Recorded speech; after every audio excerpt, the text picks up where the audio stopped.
2-3 दिन से मेरे मन में एक ऊहापोह की स्थिति चल रही थी जब से रीट का पेपर हुआ है कि आखिर ये प्रश्न थे कौन से और इनके उत्तर क्या हो सकते हैं। तो वो मैंने अब पा लिया। मैं सार्वजनिक लाइब्रेरी में गया, वहां पर बहुत सारी पुस्तकें जो शिक्षण विधियों की थी वो मैंने खंगाली और उसके बाद में मुझे उत्तर मिल गया। ये देखिए, मैं बहुत ही खुश हुआ और सीधा घर आया, आकर के स्टूडियो में आकर के मेरा मन किया कि मैं सबसे पहले आपको इन प्रश्नों को बताऊं, क्योंकि विद्यार्थी हैं वो मेरे लिए सर्वोपरि हैं। तो मैंने आपको सबसे पहले इन प्रश्नों की सूचना देना उपयुक्त समझा। और ये देखिए आप, ये प्रश्न कौन से थे जिनकी चर्चा हम कर भी रहे थे पहले, और कहीं नहीं मिला। गूगल सर्च करो, आपको उत्तर नहीं मिलेगा, किसी ने भी बताया नहीं। 2 ही विकल्प बता पाए विद्यार्थी, तीसरा चौथा मैंने कहा इन 2 में से तो नहीं होगा। और मैं आपको प्रश्न बता ही देता हूं कि प्रश्न यह आया था L2 में, भारत में किंडरगार्टन बॉक्स का निर्माण किसने किया। अब मेरे पास किताब है, मैं ऐसी बात नहीं करता, बिना सोर्स के बात करना खतरे से खाली नहीं है, क्योंकि जैसे हमारा तो बताना या नहीं बताना वहां तक ही सीमित है, लेकिन आपके कैरियर का सवाल है। इसलिए एक त्रुटि जो मेरी है वो आपका कैरियर है वो बना मतलब बिगाड़ सकती है। तो मैं इस बात के पक्ष में हूं कि सही बताया जाए और उसका सोर्स भी हो, और जिसका उत्तर बोर्ड या कोई भी एग्जामिनेशन एजेंसी है वो उसका उत्तर माने। तो ये देखिए आप, मेरे पास है बीएड की ये किताब हिंदी शिक्षण, ये देखिए आप, इसमें पृष्ठ संख्या 189, पृष्ठ संख्या 189 है।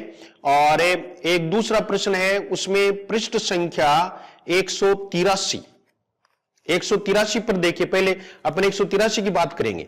183 में इन्होंने क्या लिखा है ये देखिए आप, कि भारतवर्ष में भी पंडित देवीदत्त जी ने एक किंडरगार्टन बॉक्स बनाया है जिसकी सहायता से बालक को अक्षर ज्ञान कराया जा सकता है।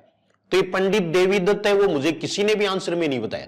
मुझे जो है वो 2 ही आंसर बताते रहे कि एक तो महात्मा गांधी था, एक भोलेनाथ तिवारी था। मैंने कहा ये दोनों तो नहीं है, और फिर कि फ्रोवेल था नहीं, तो फ्रोवेल तो ऐसे बताना पड़ा कि भाई किंडरगार्टन विधि का आविष्कार किसने किया है, फ्रोवेल ने किया है। जब आप गूगल सर्च करते हो तो वहां फ्रोवेल का नाम बार बार आएगा, लेकिन ये नाम नहीं आएगा। ये किताब है, इसमें से ही प्रश्न आ गए और वो मैंने खोज लिए। सेकंड ग्रेड के लिए भी ये सोर्स सबसे अच्छा रहेगा, तो मैं आपको बताता रहूंगा। और सेकंड ग्रेड की राय हमें इससे मिल गई है।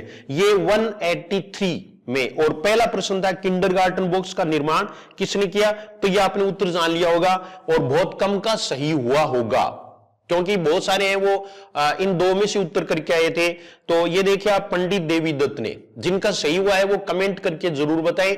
और आपको इस तरह से प्रश्न जो मिले वो बताना आपको अच्छा लगा या नहीं लगा, या फिर मैंने आपको डिस्टर्ब किया है।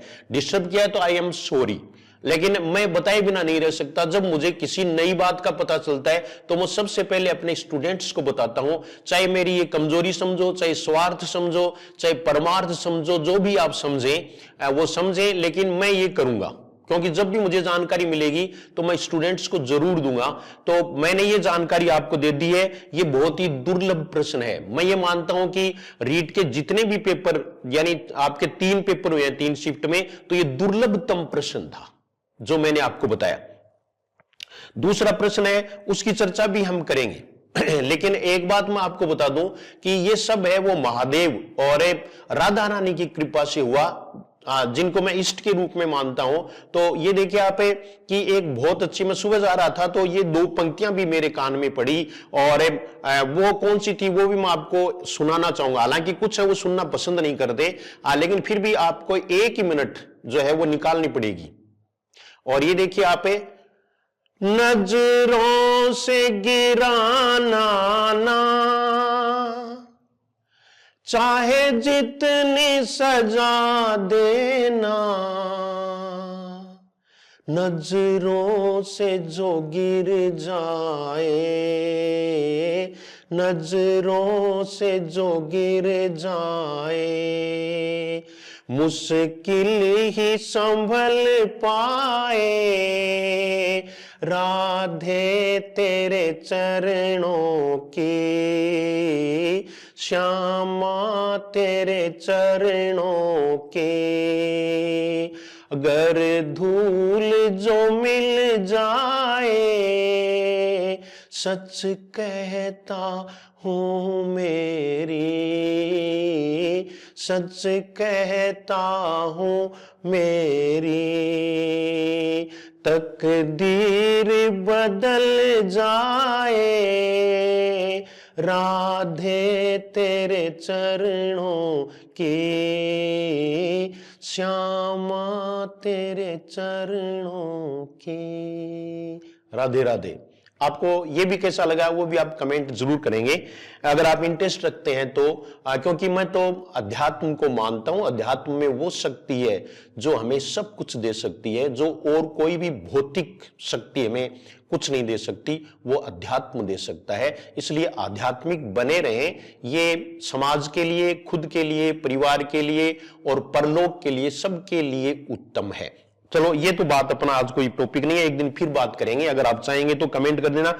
और ये देखिए दूसरा प्रश्न, देखिए आप दूसरा प्रश्न जो था वो बता नहीं पाए कि प्रश्न की लैंग्वेज उन्हें याद नहीं रही, स्मृति पर आधारित था। तो ये देखिए आप कि भाषा के लिए व्यष्टि और समष्टि यानी समन्वित प्रणाली जिसमें ज्ञान, भावना तथा कर्म में सामंजस्य स्थापित किया जाता है।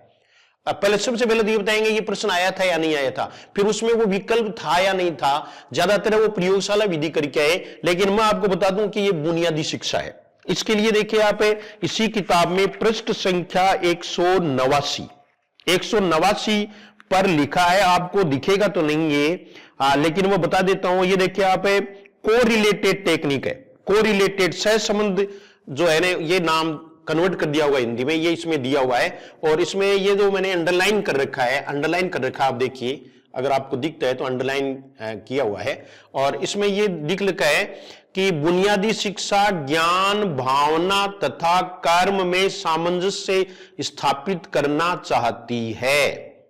और ये देखो समन्वित प्रणाली का प्रयोग किया जाता है मातृभाषा के शिक्षण में, ये इसमें लिखा है।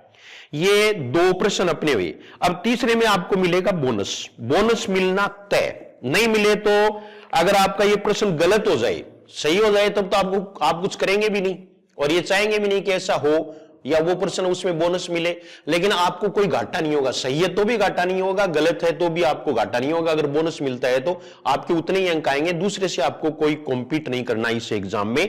तो ये देखिए आप कि प्रश्न ये था कि व्याकरण की शिक्षा किस कक्षा से प्रारंभ करनी चाहिए। वैसे तो मैंने पेपर के सॉल्यूशन में ये चीज बता दी थी।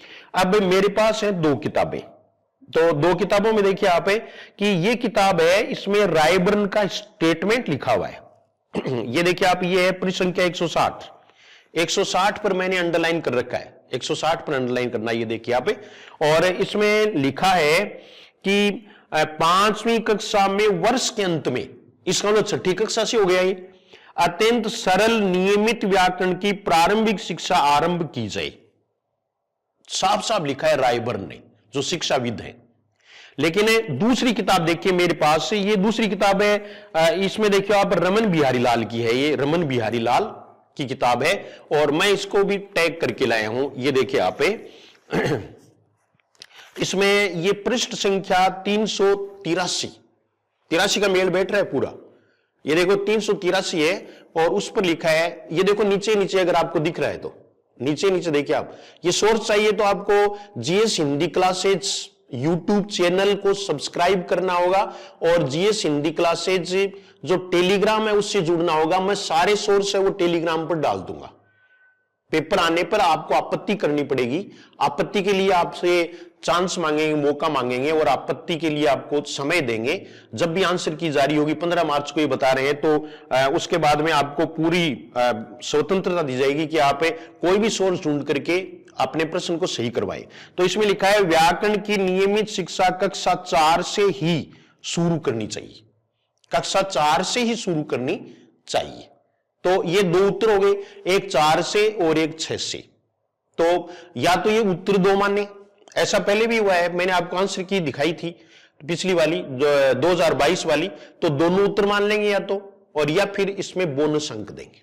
दो उत्तर मानने से बाद में 7वीं 8वीं तो किसी ने किया है, ये तो कॉमन सेंस की बात थी कि दो उत्तर आप करते, एक तो 4 और एक 6, ज्यादातर ने 6 किया है।